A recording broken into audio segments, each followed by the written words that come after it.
नमस्कार बच्चों, स्वागत है आप सबका लर्न एंड फन के 11th एंड 12th के चैनल पे, जहां पे हम लोग अभी बच्चों आज केमिस्ट्री के लिए मिले हैं और केमिस्ट्री हमारा चैप्टर चल रहा है सॉल्यूशंस। इसके 5 ताबड़तोड़ लेक्चर हो चुके हैं और आज छठा लेक्चर है बच्चों। आप ऐसा कह सकते हैं काइंड ऑफ कि हम इस वीक में इस चैप्टर को खत्म कर देंगे, बिकॉज शायद आपको पता हो ये हमारे वन ऑफ दी सबसे लेंथीएस्ट चैप्टर में से एक है। यानी कि अगर हम लोग बोलें कि टॉप 5 ऐसे चैप्टर पता हो हमारे केमिस्ट्री के सबसे बड़े हैं, उनमें आपको इसका नाम मिलेगा, क्योंकि इसीलिए ज़्यादा नंबर ऑफ लेक्चर जो है वो ले रहा है। अब एक क्लास में हम लोग एक कंसेप्ट ही पढ़ रहे हैं। जैसे लास्ट क्लास में हम लोगों ने कहीं ना कहीं relative lowering of vapour pressure और उसके साथ सॉल्युबिलिटी के बारे में काफ़ी बात की थी, और आज हम लोग सॉल्युबिलिटी के ही बारे में एक लेवल अप जा रहे हैं। हम लोगों ने जाते जाते, अगर आपको याद हो, बात की थी कि जो गैसेज होती हैं उनकी जो सॉल्युबिलिटी होती है वो टेम्परेचर बढ़ाने पे कम हो जाती है, लेकिन सॉलिड्स और लिक्विड्स की सॉल्युबिलिटी बढ़ती है टेम्परेचर के बढ़ाने पे। तो आज हम लोग टेम्परेचर से नहीं, प्रेशर के ऊपर बात करने वाले हैं कि अगर मैं प्रेशर बढ़ाऊं तो सॉल्युबिलिटी पे क्या होगा।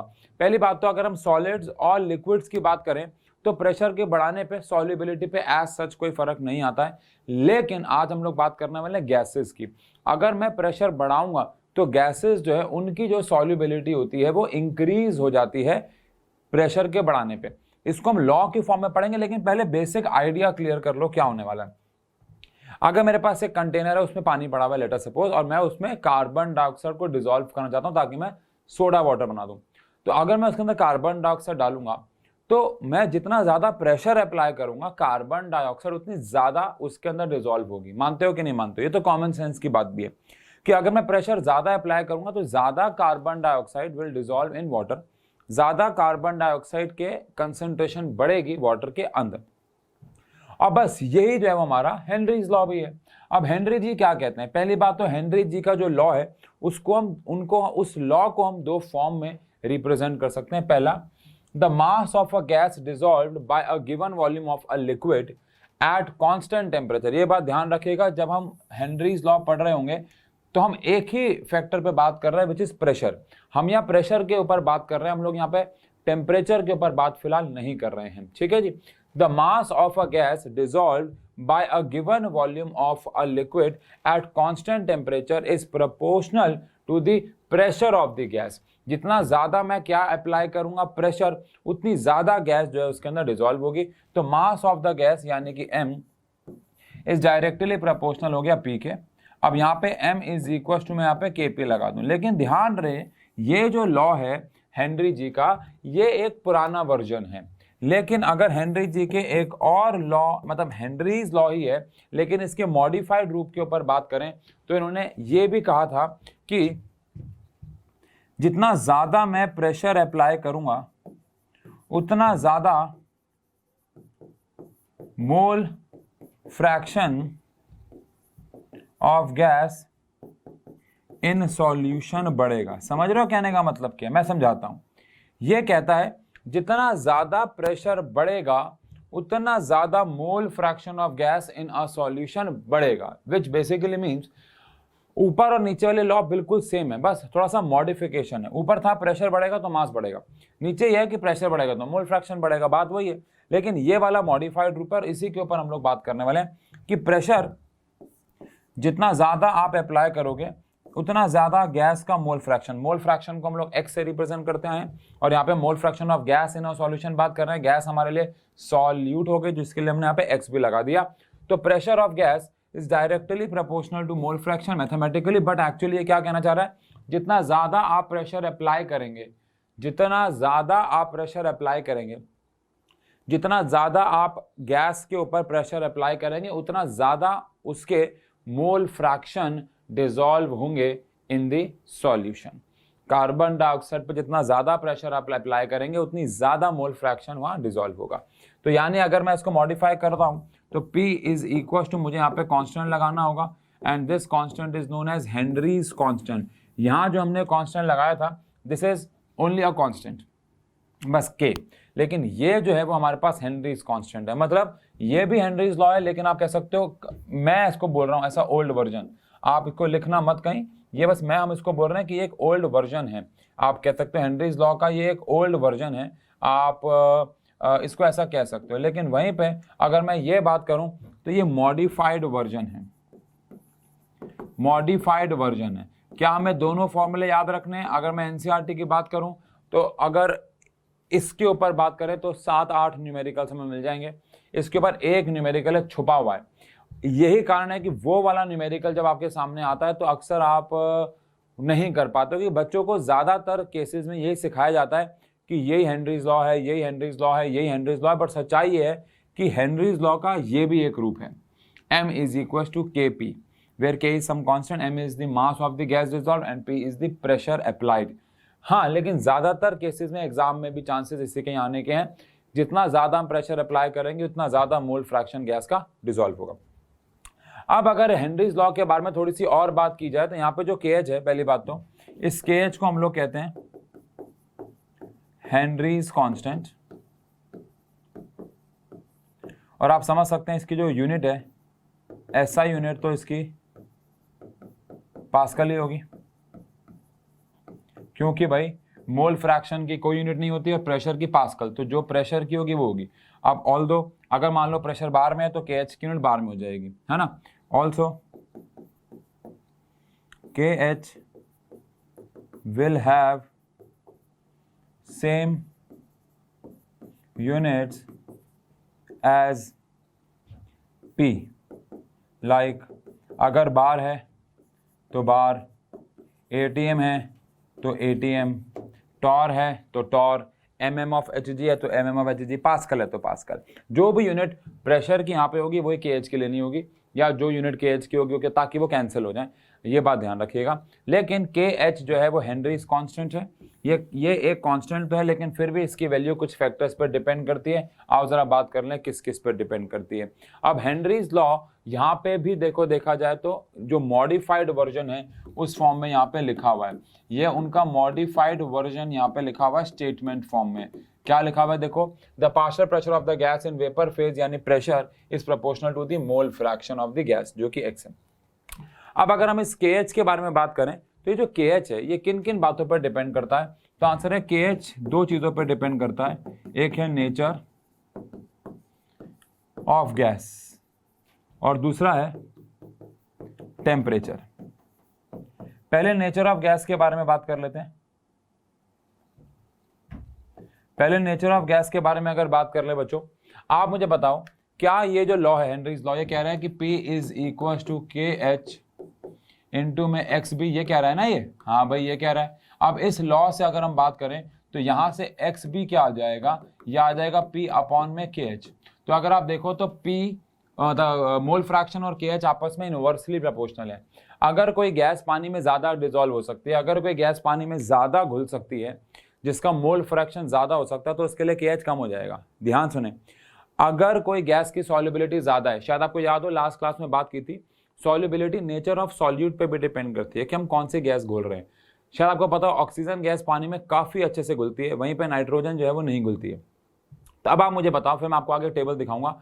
अब आप मुझे बताओ अगर ऑक्सीजन गैस ज्यादा घुलती है पानी में और नाइट्रोजन कम घुलती है तो किसके लिए KH की वैल्यू ज्यादा होगी? जल्दी बताओ, या एटलीस्ट मन में तो सोच ही लो यार। तो अगर ऑक्सीजन गैस ज्यादा डिसॉल्व होती है तो इसका सिर्फ और सिर्फ एक मतलब है कि उसके लिए KH कम हो जाएगा, और नाइट्रोजन अगर कम डिसॉल्व होती है तो उसका KH ज्यादा हो जाएगा। यानी ये नेचर ऑफ गैस पे भी डिपेंड करता है। अब अगर आप नाइट्रोजन की वैल्यू देखो 293 पे तो 76 है, टेम्परेचर अभी सेम रखना। नाइट्रोजन की वैल्यू 293 पे देखो तो KH की वैल्यू 76.48 है। वहीं पे अगर आप सेम 293 पे ऑक्सीजन देखो तो 34 है, मतलब काइंड ऑफ आप कह सकते हो हाफ है KH की वैल्यू। और KH की वैल्यू अगर कम होगी तो मोल फ्रैक्शन ज्यादा डिसॉल्व होंगे, यानी इसका मतलब ये हुआ कि KH वैल्यू कम होती रहेगी अगर वो गैस ज्यादा सॉल्युबल है। तो अब ऑक्सीजन गैस अगर ज्यादा सॉल्युबल है तो उसके लिए KH ऑटोमेटिकली कम हो जाएगा ना। अगर वो ज्यादा सॉल्युबल है तो KH ऑटोमेटिकली उसका कम हो जाएगा। ये बात आपको ध्यान में रखनी होगी। डन है? मेरे हिसाब से तो ये डन है। अब टेम्परेचर की बात कर लेते हैं। हमने आपको ये पढ़वाया था लास्ट क्लास में कि जो गैस है उसकी जो सॉल्युबिलिटी है वो टेम्परेचर के साथ इनवर्सली प्रोपोर्शनल है, याद है? तो अगर मैं टेम्परेचर बढ़ाऊंगा तो सॉल्युबिलिटी कम होगी, और सॉल्युबिलिटी कम होगी तो KH बढ़ जाएगा, बिकॉज अभी हमने देखा कि ये दोनों आपस में इनवर्सली प्रोपोर्शनल है। तो इसका मतलब ये है कि टेम्परेचर बढ़ाने पे सॉल्युबिलिटी जो है वो क्या होती रहती है, कम। लेकिन टेम्परेचर बढ़ाने पे KH बढ़ेगा, बिकॉज KH और सॉल्युबिलिटी इनवर्सली प्रोपोर्शनल है। अब आप देखो, सिर्फ नाइट्रोजन में फोकस करो, 293 पे इसका KH कितना था, 76, वहीं पे 303 पे बढ़ गया, क्योंकि KH के बढ़ने से मोल फ्रैक्शन कम होंगे और टेम्परेचर के बढ़ने से कम गैस डिसॉल्व होती है, ये हम बात कर चुके हैं। तो KH जो है वो दो फैक्टर्स पर डिपेंड करता है, नेचर ऑफ गैस और टेम्परेचर। एग्जाम में इसके ऊपर सवाल पूछ सकते हैं, ये वैल्यूज के ऊपर नहीं, ये याद नहीं करनी है, नॉट टू रिमेंबर, ये आपको याद नहीं करनी है, ये बस आपको समझाने के लिए दी गई थी। रिमेंबर, मैं जब बोल बोल के लिखता हूँ ना, बीच में स्पेलिंग भूल जाता हूँ। नॉट टू रिमेंबर, ये आपको याद नहीं करने, बस आपको समझाने के लिए दी गई है कि यार देखो ऐसा हो रहा है कि अगर टेम्परेचर बढ़ेगा तो KH जो है वो भी बढ़ेगा, और नेचर ऑफ गैस पर कैसे डिपेंड करता है, अगर ये गैस कम सॉल्युबल है तो उसके लिए KH ज़्यादा होगा, बस। लेकिन आपको ये पता होना चाहिए कि KH की वैल्यू कैसे डिसाइड करती है सॉल्युबिलिटी। ऐसा क्वेश्चन आ जाता है, दो गैसेस हैं A और B, दोनों का KH दे देंगे और बोलेंगे बताओ कौन ज़्यादा सॉल्युबल है, तो जिसका KH कम होगा वो ज़्यादा सॉल्युबल हो जाएगी। डन है। अब यहाँ पे हेनरीज लॉ के ऊपर अगर हम बात करते हैं, यहाँ पे देखो लिखा भी हुआ है वो, ऑक्सीजन, नाइट्रोजन और टेम्परेचर के साथ बढ़ना, टेम्परेचर के साथ बढ़ने पे सॉल्युबिलिटी कम होती है, तो ये मैं आपको पढ़ा चुका हूँ, एक बार आप चाहे देख लेना इसको। डन है। अब हेनरीज लॉ के ऊपर कुछ न्यूमेरिकल्स आ रहे हैं, तो आओ एक बार ये न्यूमेरिकल पे फोकस कर लेते हैं। आओ, क्या कह रहे हैं न्यूमेरिकल्स, कह रहे हैं if N2 gas is bubbled through water, तो हमारे पास जो A हो गया यानी कि हमारा जो सॉल्वेंट हो गया वो वाटर हो गया, और जो B हो गया यानी कि नाइट्रोजन गैस हमारा सॉल्यूट हो गया। टेम्परेचर दे रखा है 293। How many millimoles of nitrogen gas would be dissolve in 1 litre of water, हमें वॉल्यूम ऑफ वाटर दे रखी है 1 लीटर, इसका क्या काम है देखते हैं। Assume that N2 exerts pressure of, आपको प्रेशर भी दे रखा है 0.987 बार, देखते हैं कन्वर्ट करना है कि नहीं, और आपको हेनरीज कांस्टेंट भी दे रखा है विच इज 76.48 किलो बार। अब ये किलो बार में और ये बार में मैंने आपको बताया था आपको कन्वर्ट करना होगा, तो 76.48 इंटू में 10 की पावर 3 कर देंगे, इंटू में 10 की पावर 3 कर देंगे तो ये बार में आ जाएगा। इसको चाहे तो हम ऐसे भी लिख सकते हैं 7.648 इंटू में 10 की पावर 4 बार आ जाएगा। अब प्लान क्या है, प्लान ये है कि हम क्या करें, हम फॉर्मूला लगाएं P is equal to KH into में XB, फिर P is equal to KH, XB की जगह रख दें NB अपॉन में NA प्लस NB। आपसे पूछा गया था how many millimoles of nitrogen, यानी कि आपको NB निकालना है, आपको NB निकालना है, आपके पास KH आपके पास P है, बचा कौन, Na, और उसी के लिए इन लोगों ने आपको वॉल्यूम ऑफ सॉल्वेंट दे रखा है। शायद आपको याद हो कि इन 1 लीटर ऑफ वाटर जो नंबर ऑफ मोल्स होते हैं वो 55.5 मोल्स होते हैं। आई होप आपको पता हो, पानी के 1 लीटर में 55.5 मोल्स होते हैं, तो इसलिए Na भी आपको इनडायरेक्टली आप क्वेश्चन में कह सकते हैं गिवन है। अब हम फ्रॉम हेनरीज लॉ, अगर हम यहाँ पे हेनरीज लॉ लगाएं तो हेनरीज लॉ के हिसाब से P is equal to KH into में XB आ जाएगा। ये दोबारा बता दूं, पानी के 1 लीटर में 55.5 मोल्स होते हैं, ये बात कभी मत भूलिएगा, क्योंकि ये बहुत सारे, ये हमने वैसे 11 में पढ़ा था मोलैरिटी के केस में, और ये आपको वैसे भी बहुत आगे जाके काम आने वाला है। ठीक है जी, चलिए अब P हमारे पास कितना है, P प्रेशर विच इज 0.987, और KH हमारे पास कितना है, KH हमारे पास 7.648 इंटू में 10 की पावर 4, और NB हमारे पास कितना है निकालना है, और अपॉन में Na हमारे पास कितना है 55.5 प्लस NB, तो यहाँ से सॉल्व करके हमारे पास NB आ जाएगा इतने मोल्स, लेकिन हमारे पास NB मोल्स में आएगा। क्वेश्चन में अगर आप देखें तो हमें NB किस में निकालने के लिए बोला गया है, मिली मोल्स में, है ना, मिली मोल्स में। तो अगर मुझे मिली वाह, अगर हमें मिली मोल्स ऑफ क्या निकालने हो, नाइट्रोजन, मिली मोल्स ऑफ क्या निकालना हो, N2 गैस तो उसके लिए मेरे पास जो भी मोल्स आए थे, मान लो यहाँ से मेरे पास मोल्स आए, कुछ भी आ गए यार, एक्स मोल्स आ गए मान लो, ठीक है ना। अब आप उसको कुछ और ना समझ लेना, क्योंकि वो मोल फ्रैक्शन को भी एक्स से रिप्रेजेंट किया था हमने। तो मान लो यहाँ से ए मोल्स आ गए, स्टार मोल्स आ गए, जो भी आ गए, स्टार नंबर ऑफ मोल्स आ गए। अब हमें अगर मिली मोल्स निकालने हैं तो हमें स्टार मोल्स को मल्टीप्लाई करना होगा या डिवाइड करना होगा 1000 से। तो आंसर है 1000 से मल्टीप्लाई करना होगा, क्योंकि हमें उसको मिली मोल्स में कन्वर्ट करना है। ठीक है जी, तो बस ये बात ध्यान रखिएगा। अब बच्चे पूछते हैं सर अगर मैं इसको मोल्स में छोड़ दूं तो, अरे यार क्वेश्चन में चिल्ला चिल्ला के बोला है मिली मोल्स में कन्वर्ट करके निकालना है, नहीं करोगे तो हाफ मार्क कट जाएगा। मान लो 2 नंबर का क्वेश्चन आया, आधा कम नंबर कट जाएगा आपका, ये बात ध्यान रखिएगा। ठीक है, अच्छा सवाल है मेरे हिसाब से। चलिए इस सवाल पे आते हैं। टाइम लोगे क्या, करोगे सॉल्व, बोलो टाइम दे दें। चलो अब देखो ईमानदारी से बच्चा क्या करेगा, ईमानदार वाला बच्चा क्या करेगा, उसको अगर 1 मिनट यहाँ पे सॉल्व करने के लिए दिया जाएगा तो वो उसको 1 मिनट में सॉल्व करेगा ईमानदारी से। लल्लू बच्चा नहीं भी करेगा, ठीक है ना। लल्लू बच्चा कहेगा यार क्या ही करना, अभी सर करा देंगे ऑनलाइन। 1 मिनट मेरे हिसाब से बहुत है, जल्दी से इस क्वेश्चन को सॉल्व करो। और सॉल्व नहीं तो मेरा कम मतलब है कहने का, एटलीस्ट प्लान बनाओ, गिवन लिख लो, सॉल्व करो। मैं थोड़ा हट जाता हूँ ताकि आपको क्वेश्चन पूरा दिख जाए। प्लान तो बनाओ एटलीस्ट कि सॉल्व कैसे करना है इसको।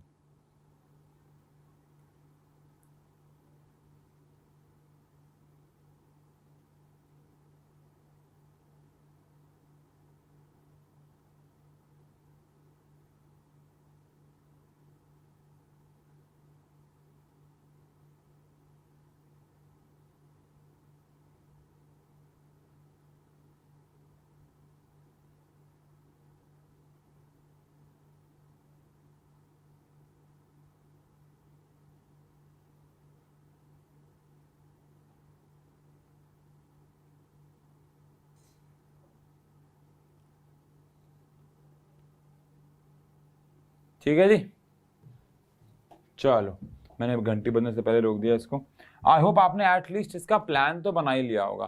प्लान से मतलब कहने का ये है कि आपने ये तो एटलीस्ट देख लिया होगा कि कौन सी चीज कैसे कहाँ पे रखनी है ताकि आंसर आ जाए ना।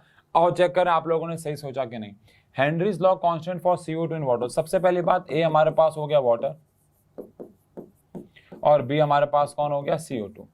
दूसरी बात आपको हेनरीज कांस्टेंट यानी कि KH दे रखा है which is 1.67 इंटू में 10 की पावर 8 पास्कल। डन।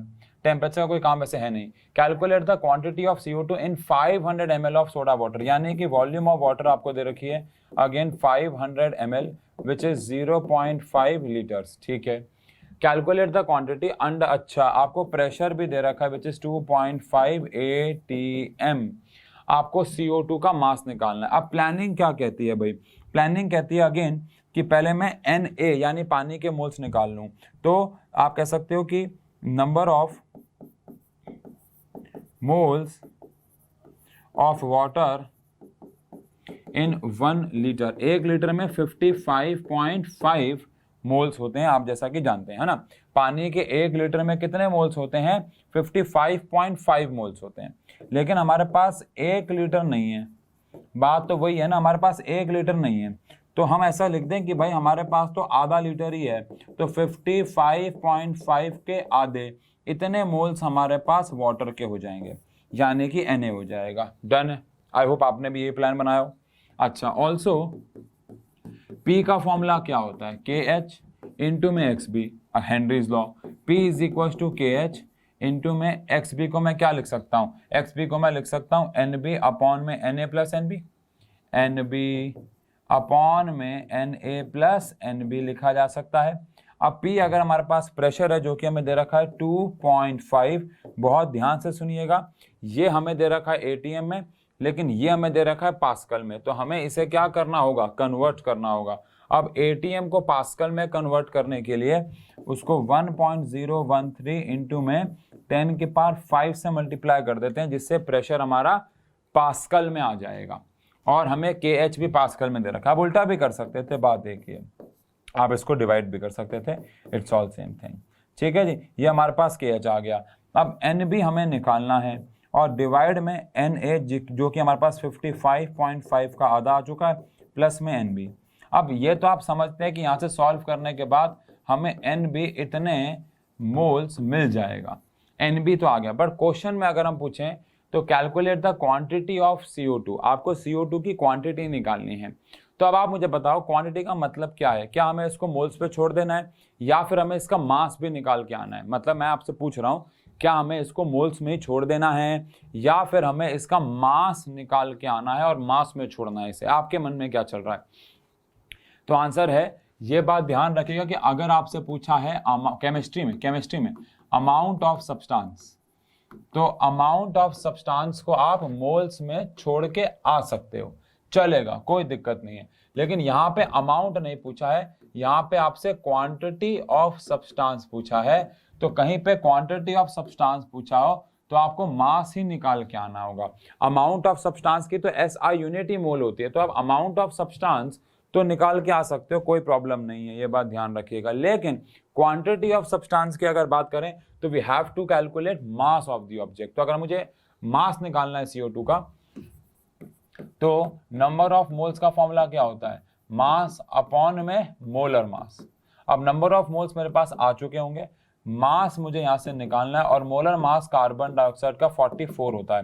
तो यहां से WB मेरे पास आ जाएगा, जितने भी मोल्स थे इनटू में 44 और सॉल्व करके इतना ग्राम आ जाएगा। तो हेंस अमाउंट या क्वांटिटी ऑफ क्या? CO2, क्वांटिटी ऑफ CO2 हमारे पास दिस मच ग्राम आ जाएगी। अब अगेन लल्लू बच्चा क्या करेगा? नोट करेगा, टेपेगा, ये डैश को डैश रहने देगा। होशियार बच्चा क्या करेगा? होशियार बच्चा जानता है ये सारे सवाल NCERT के हैं, तो जब वो इन्हें सॉल्व करेगा तो आंसर मैच भी करेगा कि हमारे आंसर मैच भी हो रहे हैं कि नहीं हो रहे हैं। क्योंकि बच्चों कैलकुलेशन भी एक बहुत बड़ा हिस्सा होता है केमिस्ट्री और फिजिक्स के न्यूमेरिकल में। हम लोग क्या सोचते हैं? हम लोग ये सोचते हैं कि यार ठीक है, हमने क्वेश्चन कर दिया, हमने वैल्यू पुट कर दी, हमारे आंसर भी आ जाएंगे। But most of the case में यही होता है कि हमारी जो ज़्यादातर गलतियाँ होती हैं वो किस पे होती हैं? कैलकुलेशन पे होती हैं। बहुत सारे बच्चे मेरी बात से सहमत होंगे, लेकिन फिर भी वो उस पर काम नहीं कर रहे हैं। प्रॉब्लम वही तो है ना। आपको पता है कि हमारे नंबर कहाँ कट रहे हैं। अब मुझे पता है कि मैं मोटा हो रहा हूँ, मुझे पता है मैं हेल्दी नहीं हूँ, मुझे पता है कि मैं दिन पर दिन मेरी बॉडी की शेप बिगड़ रही है, लेकिन मैं फिर भी उस पर मेहनत नहीं कर रहा। तो मुझे पता है मेरी गलती है, लेकिन मैं उसको ठीक भी नहीं कर रहा। तो दैट इज़ द पॉइंट ना। यही तो गलती है हम लोगों की। हमें पता है कि हमारा शरीर खराब हो रहा है, पता है हमारे दांत खराब हो रहे हैं, हमारे दांत सड़ रहे हैं, हम फिर भी ब्रश नहीं कर रहे हैं। तो फिर वो कब करते हैं? जब वो दर्द में कन्वर्ट हो जाता है ना, है ना, है ना, है ना। वो जब दर्द में कन्वर्ट होता है। अब मोटापा जब कोई बीमारी लाएगा ना, तब आपको शायद याद आएगा कि यार हम थोड़ी सी एक्सरसाइज कर लें, हेल्दी खा लें। ऐसे जब हमारे नंबर कम आएंगे एग्जाम में, या हम फेल हो जाएंगे, या हमारी कंपार्टमेंट आ जाएगी, बैक आ जाएगी, तो हमें रियलाइज होगा यार कि हम क्या कर रहे हैं। क्योंकि न्यूमेरिकल वाला हिस्सा केमिस्ट्री में बहुत स्कोरिंग होता है। क्योंकि आप समझते हैं ज़्यादातर क्वेश्चन सिर्फ वैल्यू पुटिंग आता है, लेकिन अगर आप वहाँ पे कैलकुलेशन पे मेहनत नहीं करोगे तो फिर प्रॉब्लम हो जाएगी। ठीक है ना। चलिए, यहाँ पे हमारा हेनरीज लॉ खत्म होता है और इसके बाद हम लोग बात करने वाले हैं आज रॉल्स लॉ के बारे में। अब रॉल्स लॉ और हेनरीज लॉ दोनों काइंड ऑफ सेम है, बस फर्क ये है कि जो रॉल्स लॉ है वो दो कंपोनेंट्स के ऊपर बात करते हैं। पहले रॉल्स लॉ की समरी समझते हैं। मान लो हमारे पास कोई फॉर टू वॉलेटाइल लिक्विड्स की हम यहां बात कर रहे हैं। आपके पास दो ऐसे लिक्विड्स हैं जो वॉलेटाइल हैं, मतलब आपके पास ये कंटेनर है और इस कंटेनर के अंदर हमने दो ऐसे लिक्विड्स ले रखे हैं जो वॉलेटाइल हैं। इसके अंदर एक फर्स्ट लिक्विड और एक सेकंड लिक्विड, ये दोनों के दोनों लिक्विड्स वॉलेटाइल हैं। इनको हम सॉल्यूट सॉल्वेंट नहीं कह रहे हैं, अब इन्हें कंपोनेंट्स कह रहे हैं। आप ये बात समझिएगा, इन्हें हम सॉल्यूट या सॉल्वेंट नहीं कह रहे हैं, हम इन्हें कंपोनेंट्स कह रहे हैं। ठीक है। और the most important part is container is closed. सबसे इंपॉर्टेंट पार्ट ही वही है कि जो ये कंटेनर है वो क्लोज्ड है, वो कंटेनर बंद है। इंपॉर्टेंट बात तो ये है ना। ठीक है। अब हम लोग क्या करेंगे, इस कंटेनर के अंदर ये दोनों कंपोनेंट्स पड़े हुए हैं। थोड़ी देर के लिए मान लेते हैं एक व्हाइट वाला कंपोनेंट जो है वो कंपोनेंट 1 है और जो ब्लू वाला कंपोनेंट है वो कंपोनेंट 2 है।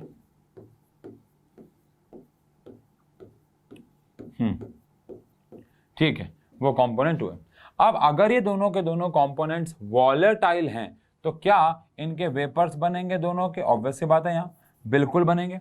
तो वो वेपर जो है, रॉल्स जी कहते हैं कि जो वेपर प्रेशर है पहले वाले कंपोनेंट का वो डायरेक्टली प्रोपोर्शनल होगा उसी के मोल फ्रैक्शन के जो कंटेनर में बैठा हुआ है।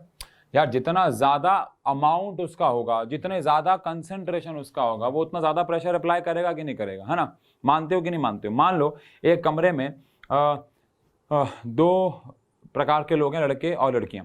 अब वो एक काम कर रहे हैं, एक वर्क परफॉर्म कर रहे हैं, तो एज्यूमिंग दैट कि सब इक्वल रेट पे वर्क करते हैं, मतलब हर एक इंसान इक्वल रेट पे काम करता है, तो कौन ज़्यादा काम कर रहा होगा? जिसका अमाउंट ज़्यादा है। अगर एक कमरे में 50 लड़के हैं और 50 लड़के हैं तो दोनों इक्वल अमाउंट में काम कर रहे हैं। लेकिन अगर 50 लड़के हैं और 40 लड़कियां हैं तो आप समझ सकते हैं कि जो नंबर ऑफ लड़के हैं वो अगर ज़्यादा हैं तो जो नंबर ऑफ वर्क होगा वो भी ज़्यादा लड़कों की तरफ से आ रहा होगा। इसका उल्टा भी समझ सकते हैं, अगर लड़कियां ज़्यादा हैं तो फिर नंबर ऑफ वर्क लड़कियों की तरफ से ज़्यादा आ रहा होगा। ऐसे यहाँ प्रेशर के साथ भी है, अगर दोनों ही वॉलेटाइल हैं, दोनों ही वेपर्स बना रहे हैं, अब जिनका अमाउंट ज़्यादा होगा वो ज़्यादा वेपर्स बना रहे होंगे, यस और नो, है ना, क्योंकि दोनों वॉलेटाइल हैं, और फिर वो ज़्यादा प्रेशर भी अप्लाई कर रहे होंगे। तो pressure is directly proportional to mole fraction. अब यहाँ पे हम लोग 11th क्लास याद करेंगे, हमने पढ़ रखा है कि प्रेशर यहाँ पे अगर मैं इक्वल लगाऊंगा तो यहाँ पे मुझे पार्शियल प्रेशर लगाना है। पार्शियल प्रेशर क्या होता है कि अगर वो अकेला होता तो कितना प्रेशर लगा रहा होता, अगर मोल फ्रैक्शन 1 हो जाए यानी वो अकेला बैठा हो तो जो प्रेशर लगाता है उसको partial pressure of pure component बोलते हैं, विच इज P01। ठीक है, सिमिलरली P2 जो होगा वो P0 to X2 हो जाएगा, सिमिलरली बिल्कुल एग्जैक्ट तरीके से। अच्छा, बट द थिंग इज अगर मुझे इस पूरे कंटेनर का टोटल प्रेशर लगाना है तो यहाँ पे आ जाएगा Dalton's law, 11th class. Dalton ji ने कहा था कि अगर दो गैसेज हैं, अब वेपर जो ये कन्वर्ट हो चुके हैं तो वो गैस ना, जो दो गैसेज हैं अगर वो नॉन इंटरैक्टिव हैं, नॉन इंटरैक्टिव से मतलब है वो ना तो एक दूसरे से अट्रैक्ट होती हैं और ना ही वो एक दूसरे से रिपेल होती हैं, मतलब they are neutral to each other, they have no attraction, they have no repulsion. अभी हम बात करेंगे ऐसा होना इम्पॉसिबल है, दो गैसेस के बीच में आपस में कोई अट्रैक्शन नहीं है, कोई रिपल्शन नहीं है, ये पॉसिबल ही नहीं है, ये बिल्कुल पॉसिबल नहीं है। ये आइडियल सिचुएशन है, मतलब एक ऐसी सिचुएशन है जो आपके इमेजिनेशन में आइडियल सिचुएशन जो कह सकते हैं। बट अगर मैं ऐसा कहूं कि ये दोनों कंपोनेंट्स एक दूसरे से नॉन इंटरैक्टिव है, नॉन रिएक्टिव है, मतलब if first and second component have no attraction और रिपल्शन, विच इज, मैं ब्रैकेट में लिख दूं आइडियल सिचुएशन हो गई ये तो, बिकॉज शायद आपको पता हो एक लाइन दी गई थी, जिसका कोई नहीं होता उसका वंडरवॉल होता है, जिसका कोई नहीं होता उसका एक तो होता है वो है वंडरवॉल, मतलब जिसमें कोई अट्रैक्शन नहीं उसमें वंडरवॉल अट्रैक्शन तो होगा ही होगा। लेकिन अगर मान लेते हैं कोई अट्रैक्शन नहीं है और कोई रिपल्शन नहीं है तो जो टोटल प्रेशर हो जाएगा वो हो जाएगा P1 प्लस P2। जो टोटल प्रेशर हमें सामने से मिलेगा वो क्या मिलेगा, P1 प्लस P2। ये डाल्टन जी कहते थे। अभी हम इसको और मॉडिफाई कर देते हैं, लेकिन यहाँ पे हमने क्या लिखा है, जितना ज़्यादा आपका गैस का मतलब कि कंपोनेंट का मोल फ्रैक्शन होगा उतने ज़्यादा वो वेपर बनाएगा और उतने ज़्यादा प्रेशर वो बढ़ाएगा। फिर हमने यहाँ पे कांस्टेंट लगाया P01 which is the pressure जो वो इंडिविजुअली एक्सर्ट करता है कंटेनर पर, और ऐसे सिमिलर सेकंड के लिए कर दिया। अब जो टोटल प्रेशर है वो P1 प्लस P2 हो जाएगा अगर वो दोनों गैसेज में कोई अट्रैक्शन और कोई रिपल्शन नहीं है तो ये शर्त लागू होती है। ठीक है जी। अब अगर मैं इसको थोड़ा सा जोड़ दूं, यानी कि हमने पढ़ा कि जो टोटल प्रेशर है वो P1 प्लस P2 है। अब अगर मैं P1 की जगह लिख दूं P01 X1 प्लस P2 की जगह लिख दूं P02 X2 तो चलेगा कि नहीं चलेगा, बताओ आप मुझे। P1 की जगह मैंने क्या रख दिया P01 X1 और P2 की जगह रख दिया P02 X2, तो P1 की जगह ये रख दिया P2 की जगह ये रख दिया, बात तो घूम फिर के वहीं आ गई ना। यानी हमने डाल्टन्स लॉ और रॉल्स लॉ को मिक्स कर दिया एक दूसरे से। अब आप शायद ये भी जानते ही होंगे 11th क्लास कि P01 है X1, तो X1 अगर मैं रहने दूं और X2 को मैं क्या लिख सकता हूं 1 माइनस X1 और X2 को मैं क्या लिख सकता हूं 1 माइनस X1। क्यों? क्योंकि आपको पता है दो मोल फ्रैक्शंस का सम हमेशा 1 होता है, तो मैं X2 की जगह 1 माइनस X1 भी लिख सकता हूं। यस और नो? यस। अब हम यहाँ पे इसका एक ग्राफ प्लॉट करने जा रहे हैं जो कि सबसे इंपॉर्टेंट ग्राफ है इस पूरे चैप्टर का, और आई होप आपने आज तक मतलब अगर ये चैप्टर किया हुआ है तो ये ग्राफ बनाया होगा, लेकिन इस चैप्टर से पहले कभी भी आपने 2 वे ग्राफ्स नहीं बनाए होंगे, कभी भी आपने अपनी लाइफ में ऐसे ग्राफ नहीं बनाए होंगे जो 2 वे चले, मतलब लेफ्ट से राइट भी जाने वाला है और राइट से लेफ्ट भी जाने वाला है। ज़रा गौर फरमाइएगा। सबसे पहले हम यहाँ पे बात कर रहे हैं, ये जो लाइन है ये मोल फ्रैक्शन को रिप्रेजेंट कर रही है। अगर हम इस पॉइंट पे खड़े हैं तो यहाँ पे जो फर्स्ट वाला कंपोनेंट है वो है ही नहीं, यानी उसका मोल फ्रैक्शन 0 है, ठीक है जी। और अगर हम इस पॉइंट पे आ जाएं तो फर्स्ट वाले का मोल फ्रैक्शन 1 है। इसका मतलब क्या समझ रहे हो आप? इसका मतलब ये है कि अगर मैं लेफ्ट टू राइट जाऊंगा तो ए का जो फर्स्ट वाला जो कंपोनेंट है उसका अमाउंट बढ़ता चला जाएगा। अगर मैं लेफ्ट टू राइट जाऊंगा तो फर्स्ट वाला जो है उसका जो अमाउंट है वो बढ़ता चला जाएगा। समझ गए? अच्छा, लेकिन अगर मैं लेफ्ट टू राइट के बजाय राइट से लेफ्ट जाता हूं तो क्या होगा वो समझें। जो फर्स्ट वाला है अगर उसका मोल फ्रैक्शन 1 है तो इस वाले सिचुएशन में जो सेकंड वाला है वो तो 0 होगा ना यार मैं कह रहा हूं कि मेरा मोल फ्रैक्शन 1 है, मतलब मैं ही मैं हूं। फ्रैक्शन 1 मतलब मैं ही हूं, तो इसका मतलब 2 वाला नहीं होगा। और इस सिचुएशन में फर्स्ट वाले का मोल फ्रैक्शन 0 मतलब फर्स्ट वाला है ही नहीं, तो सारा का सारा सेकंड होगा, तो उसका मोल फ्रैक्शन ये आ जाएगा। अभी फिलहाल हम लोग चलने वाले हैं लेफ्ट टू राइट। अब अगर मैं लेफ्ट टू राइट जाऊंगा तो फर्स्ट वाले का मोल फ्रैक्शन बढ़ेगा, और अगर फर्स्ट वाले का मोल फ्रैक्शन बढ़ेगा तो उसका प्रेशर बढ़ेगा। तो यहां पे हमने इस एक्सिस पे तो दिखा रखा है मोल फ्रैक्शन, लेकिन इन एक्सिस पे हमने दिखा रखा है प्रेशर, मतलब वाई एक्सिस पे हमने आप कह सकते हो प्रेशर्स दिखा रखे हैं। अब मुझे बताओ अगर मैं लेफ्ट टू राइट जाऊंगा तो F1 वाले का मोल फ्रैक्शन बढ़ेगा, और अगर 1 वाले का मोल फ्रैक्शन बढ़ेगा तो उसका प्रेशर भी बढ़ेगा। अगर 1 वाले का मोल फ्रैक्शन बढ़ेगा तो उसका प्रेशर भी बढ़ेगा। 1 वाले का मोल फ्रैक्शन बढ़ेगा तो उसका प्रेशर भी बढ़ेगा। ये हमने फर्स्ट वाले के लिए ग्राफ बना दिया, ठीक है जी, फर्स्ट वाले के लिए ग्राफ बना दिया। तो ये जो पॉइंट है वो क्या रिप्रेजेंट कर रहा है कि भैया सिर्फ मैं ही मैं हूं, और जब मैं ही मैं होता हूं तो प्रेशर कितना हो जाता है P01, है ना। जब x1 की वैल्यू 1 हो जाएगी तो प्रेशर P01 हो जाएगा। ऐसे ही अब मैं अगर सेकेंड वाले के लिए बनाऊं, यानी कि सेकेंड कंपोनेंट के लिए, तो उसका मोल फ्रैक्शन यहाँ पे 0 है तो उसका प्रेशर 0 हो जाएगा। उसका मोल फ्रैक्शन यहाँ 1 हो गया तो उसका प्रेशर मैक्सिमम हो जाएगा, जो कि यहाँ आ गया, है ना। अब यहाँ पे पहुंचने पे उसका प्रेशर P02 हो जाएगा। कई बच्चे ऐसे बोलते हैं ये नीचे क्यों आया, बराबर या ऊपर क्यों नहीं आया, तो आंसर है वो तो ज़रूरी नहीं है। कोई एक ज़्यादा प्रेशर लगाता है बिकॉज कोई एक ज़्यादा वॉलेटाइल होता है। अब अगर कोई एक ज़्यादा वॉलेटाइल है तो वो ज़्यादा प्रेशर लगाएगा। अभी के लिए हमने ऐसा मान लिया कि फर्स्ट वाला कंपोनेंट ज़्यादा वॉलेटाइल है ना, कि फर्स्ट इज मोर, लेट कर लिया एक्चुअली कि first is more volatile than second. इससे क्या होगा कि फर्स्ट वाला कंपोनेंट अगर ज़्यादा वॉलेटाइल होगा तो वो ज़्यादा वेपर्स जो है वो बनाएगा, इसलिए उसका प्रेशर ज़्यादा हो जाएगा। अगर हम सेकंड वाले को ज़्यादा वॉलेटाइल मानते तो उसका ऊपर आ जाता है यार, वो क्या बात है, दोनों को बराबर भी मान, पर वो तो एक सिचुएशन होगी ना। तो ये जो लाइन है ये रिप्रेजेंट कर रही है P2 is equal to P0 to X2 को, और ये जो लाइन है वो रिप्रेजेंट कर रही है किसको, P1 is equal to P01 X1 को। यानी ये लाइन रिप्रेजेंट कर रही है फर्स्ट वाले प्रेशर को, येलो वाली, और ब्लू वाली रिप्रेजेंट कर रही है सेकंड वाले प्रेशर को। अब आप मुझे बताओ जो टोटल प्रेशर है वो किसके बराबर है, P1 प्लस P2 के। अब टोटल प्रेशर P1 प्लस अगर P2 के बराबर है तो वो कौन सी लाइन से रिप्रेजेंट होगा, तो आंसर है जो टोटल प्रेशर है वो, अगर इधर हूं मैं इस सिचुएशन पे हूं जहां पे X2 है ही नहीं, तो जो 1 वाला प्रेशर लगा रहा होगा वही मेरा टोटल प्रेशर हो जाएगा, बिकॉज सेकंड कंपोनेंट तो है नहीं, तो ये मेरा टोटल प्रेशर हो गया। और ऐसे ही अगर मैं इस वाले कंपोनेंट की बात करूं, ऐसे ही अगर मैं बात करूं इस वाले पॉइंट की, तो ये मेरे पास हो गया टोटल प्रेशर। कैसे, इस वाली सिचुएशन में सिर्फ सेकंड वाला है, फर्स्ट वाला है ही नहीं, तो फिर ये टोटल प्रेशर हो गया। और ये इसका मतलब ये जो लाइन है ये रिप्रेजेंट कर रही है P टोटल को, which is P1 plus P2।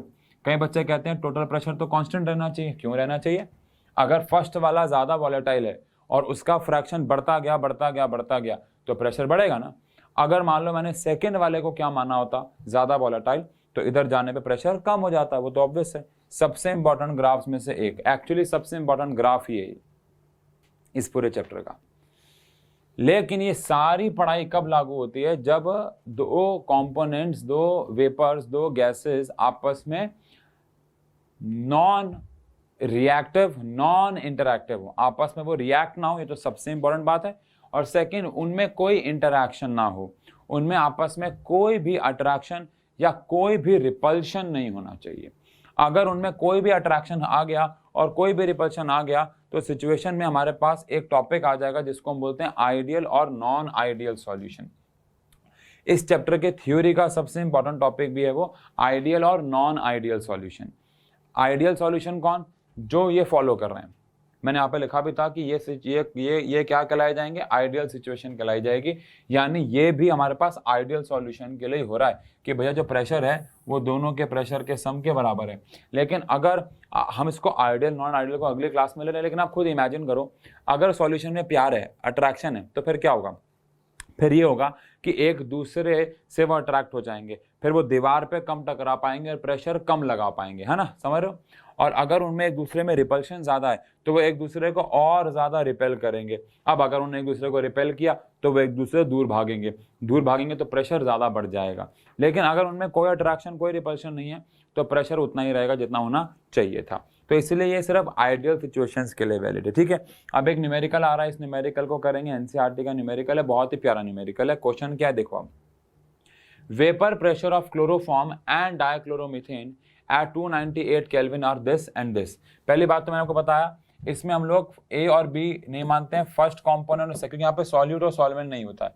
तो फर्स्ट कॉम्पोनेंट में मान लेता हूँ CHCl3 यानी क्लोरोफॉर्म को, और सेकंड कॉम्पोनेंट में मान लेता हूँ CH2Cl2 विच इज डाइक्लोरोमीथेन को। अब हमें बोला गया है कि इनका जो प्रेशर है वो आपको दे रखा है, यानी प्रेशर जो प्योर का है, यहाँ पे साफ बोल रखा है vapour pressure of chloroform is, यानी सॉल्यूशन में नहीं, अकेले में इसका प्रेशर कितना है क्लोरोफॉर्म का है 200 mm ऑफ Hg, और यही प्रेशर डाइक्लोरोमीथेन का आपको दे रखा है 45 mm ऑफ Hg।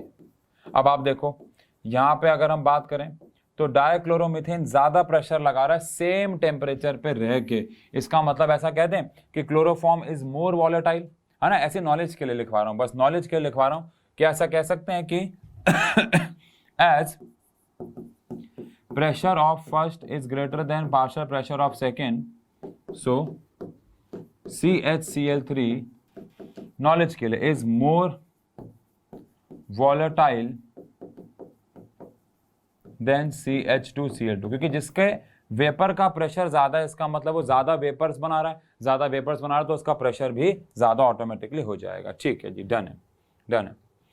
अब यहाँ पे हमें बोल रखा है calculate the vapour pressure of the solution, यानी आपको टोटल प्रेशर निकालना है। अगर आपको दोनों कंपोनेंट्स का मास यानी W1 का मास आपको दे रखा है कितना, ये CHCl3 होगा, W1 का मास आपको दे रखा है 25.5 ग्राम्स, और W2 वाले कंपोनेंट का मास दे रखा है 40 ग्राम्स।